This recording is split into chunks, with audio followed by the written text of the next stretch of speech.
Observem novamente nosso exemplo. Após matar Tício, Caio rapidamente deixa o local. Em alguns minutos, pessoas que estão por ali, nas proximidades, encontram o cadáver de Tício e a polícia é chamada. A polícia é chamada e constata a possível prática de um crime, né? Deve ter havido um crime ali.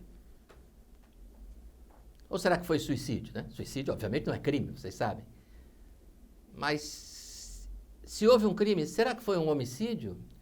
Pode ter sido um latrocínio, são crimes diferentes, né? No nosso ordenamento jurídico. Né? O latrocínio é o roubo com morte, é a morte que decorre daquilo que o leigo chama de assalto. Né?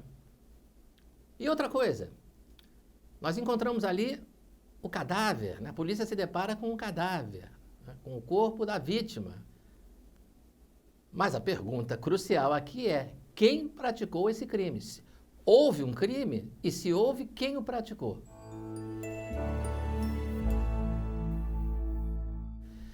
Então, o que nós estamos vendo aqui? Nós já sabemos que a prática do crime, a prática do delito, faz nascer, faz surgir para o Estado o direito de punir o criminoso. Nós falamos agora há pouco no preceito secundário, na pena, não é? Essa pena é ali que a lei dá ao Estado o direito de punir o criminoso. Mas, no caso concreto, para que esse direito seja reconhecido pelo Poder Judiciário, não, através do processo, da ação penal, é que o Estado, via MP, Ministério Público, vai buscar o reconhecimento desse direito. Ele vai tentar obter uma sentença que julgue procedente a pretensão punitiva do Estado, uma sentença condenatória. Eu quero que vocês pensem no seguinte, nesse momento, imagina ali o corpo na rua, ali, o cadáver do Tício, tá, com sinais de tiro, a polícia chega, constata essa situação, nesse momento em que é encontrado o cadáver da vítima Tício, o Estado já pode processar o criminoso? Nós já podemos ter um processo criminal? Obviamente não. Por quê? Porque ninguém sabe ainda o que realmente aconteceu, muito menos se conhece a identidade do criminoso, né? A autoria do delito. Como é que você vai ver? Imagina, a polícia chega no local, encontra um cadáver, examina, olha, tudo indica que foi homicídio, né? Aí você vai fazer o quê? Vai virar para o promotor e dizer assim, olha, vocês já podem processar o criminoso. Mas como é que eu posso processar o criminoso? Eu não sei. Por enquanto, eu só sei quem morreu. Eu não sei quem matou, eu não sei quem praticou o delito. Assim, na maioria das vezes, nem sempre, mas na maioria das vezes, para que o promotor possa propor a ação penal, possa ir lá no fórum, né, ajuizar a ação, possa processar alguém pela prática de um crime, que é o que a gente chama de função acusatória, é necessário que antes disso se faça o quê? Uma investigação do fato. Investigar para quê? Para obter provas de que houve um crime. E qual foi o crime? Porque, como eu falei, às vezes a situação é duvidosa. Pode ter sido um homicídio, mas pode ter sido um latrocínio, pode ter sido lesão corporal seguida de morte, que é outro crime. Pode ser um estupro seguido de morte, né? Pode ser, há uma série de crimes, né? Quando a gente fala em morte da vítima, associa logo ao homicídio, mas na verdade há vários crimes distintos, né? Extorsão mediante sequestro com resultado morte, né? Que o sequestrador leva a vítima para o cativeiro e antes de receber o dinheiro do resgate, por algum motivo resolve matar a vítima. É outro delito, né? Então, quase sempre, antes do Ministério Público poder processar alguém, é preciso investigar. É o que a gente chama de função investigatória. Claro, vocês já sabem, é uma função exercida normalmente por quem? No âmbito do sistema de justiça estadual, pela Polícia Civil, não pela Polícia Militar, pela Polícia Civil. E no âmbito da Justiça Federal, pela Polícia Federal. O que é importante que vocês observem aqui é essa ligação entre a atividade de investigação, normalmente exercida pela polícia, nem sempre, mas normalmente exercida pela polícia, e a atividade de promoção da ação penal, ou seja, a atividade de processar alguém pela prática de um crime, que normalmente é exercida pelo MP. A primeira a gente chama de atividade investigatória, ou função investigatória, e a segunda de função acusatória. A primeira normalmente é da polícia, a segunda normalmente é do Ministério Público. Essas duas atividades se inserem no que a gente chama, e eu quero chamar muito a atenção de vocês para essa expressão, função persecutória. O que é isso? Existe uma coisa chamada persecução penal. Persecução penal é uma atividade do Estado à administração, nunca do judiciário.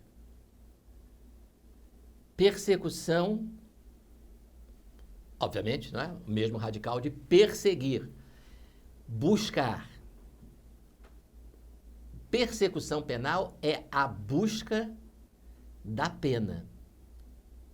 É a atividade que o Estado exerce para buscar a punição para um suposto criminoso. Repito, quem busca essa punição é o Estado, a administração. Né? Mais ou menos a gente pode entender como o Poder Executivo. Nunca o Estado juiz, nunca o Poder Judiciário.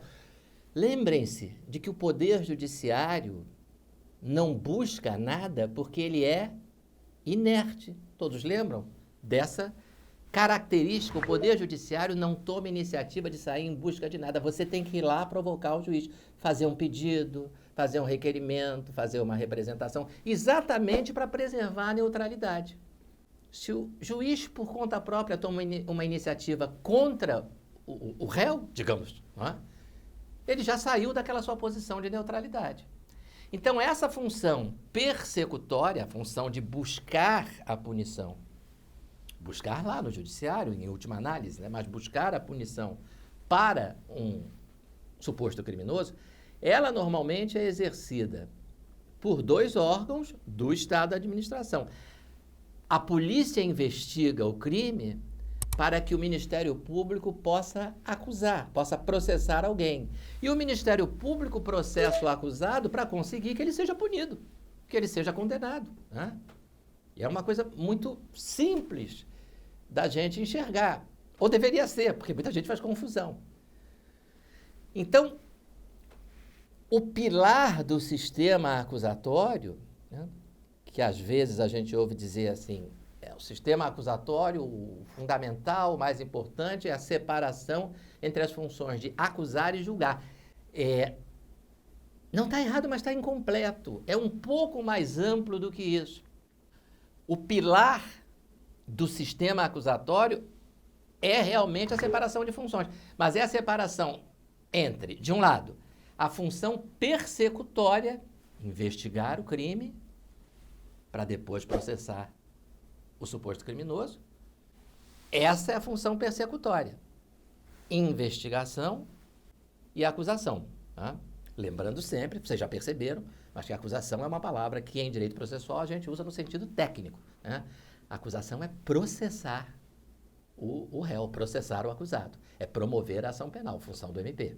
Então, polícia investiga para o MP poder processar. MP processa para conseguir a condenação pelo juiz. Essa função persecutória, ela é do Estado da administração. Ela é vedada ao Poder Judiciário. Há uma separação rígida. O Poder Judiciário, por outro lado, exerce função jurisdicional. Polícia e MP não podem julgar. Juiz não pode investigar nem acusar. Né? É importante destacar isso, até por esse momento que o país está vivendo. Um órgão do Poder Judiciário não pode agir como polícia, como investigador, nem como promotor. Ele não pode instaurar inquérito para investigar o crime X, o crime Y. Essa separação rígida, evidentemente, ela tem como função ou como objetivo, melhor dizendo, essa separação rígida de funções, tem como objetivo garantir aos acusados aquilo que eu já mencionei, que se costuma considerar o aspecto mais importante da garantia constitucional do devido processo legal, que é você, se por infelicidade for um dia réu numa ação penal, num processo criminal, você vai ter uma garantia. Você vai ser julgado por um juiz neutro. Veja, você não vai ser julgado por um sujeito que participou da investigação do crime. Você não vai ser julgado pelo promotor, mas também não vai ser julgado pelo policial ou pelo delegado que participou da investigação. É impossível, isso aí não é direito, é psicologia. Você não pode participar de uma investigação que dura, um inquérito policial que dura 30 dias, né? 60 dias, estou sendo otimista, né? 90 dias, né? 6 meses. Você atuou desde o início da investigação. Como é possível que no final dessa investigação, que antecede o processo, você não tenha na sua cabeça alguma opinião sobre o que aconteceu, o que não aconteceu, quem fez o quê, quem deixou de fazer? É humano isso, é impossível que algum conceito não se estabeleça na sua mente sobre os fatos que você está investigando. Aí imagina que além de investigador, você também é juiz. Essa investigação antecedeu o processo. Quando o processo começar, você, juiz, já tem um conceito pré-estabelecido sobre o que aconteceu. Isso é tudo que o nosso sistema de justiça não quer.